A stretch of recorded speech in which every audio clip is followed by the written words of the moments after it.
டிஎன்பிஎஸ்சிக்காக ஒரு சம்மு உங்களால் சால்வ் பண்ண முடியுதான்னு பாருங்கள். 4 பகா எண்கள் ஏறு வரிசையில் எழுதப்பட்டுள்ளன. முதல் 3 பகா எண்களினுடைய பெருக்கற்பலன் வந்து 385 மற்றும் கடைசி 3 எண்களினுடைய பெருக்கற்பலன் வந்து 1001 எனில் அந்த எண்களினுடைய மதிப்பு என்ன அப்படின்னு கேட்குறாங்க.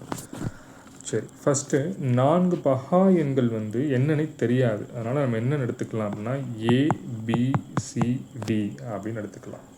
முதல் 3 பகா எண்களுடைய பெருக்கற்பலன் வந்து 385. அப்போ A × B × C = 385.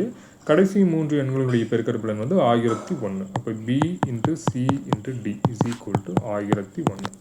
So first நம்ம 385 வந்து பகா காரணிகளாக பிரித்து பார்க்கலாம். ஃபஸ்ட்டு ஸோ 385 எதால் வகுப்படும்? 5ஆல் வகுப்படும். 7 5 35, திருப்பி 7 5 35, திருப்பி 7ஆல் போட்டால் 11 7 77. ஸோ இப்போ 5 × 7 × 11. அடுத்தது கடைசி 3 எண்கள், அதாவது 1001, அதை வந்து பகா காரணிகளாக பிரித்து பார்க்கலாம். ஸோ இது எதால் வகுப்படும் அப்படின்னா 7ஆல் வகுப்படும். 1 7 7 7 28, 2 7 21.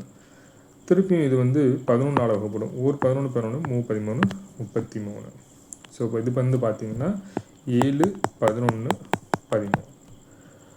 ஸோ அவங்க கேட்குற 4 எண்கள் இங்கே பாருங்கள், கரெக்டாக வந்துருச்சு பாருங்கள். 5 7 11, இங்கே 7 11 13. ஸோ டோட்டலாக 5 × 7 × 11 × 13 அப்படிங்கிறது தான் சரியான விடை. ஸோ இப்போ ஆப்ஷன் பி அப்படிங்கிறது தான் சரியான விடை. Thank you so much.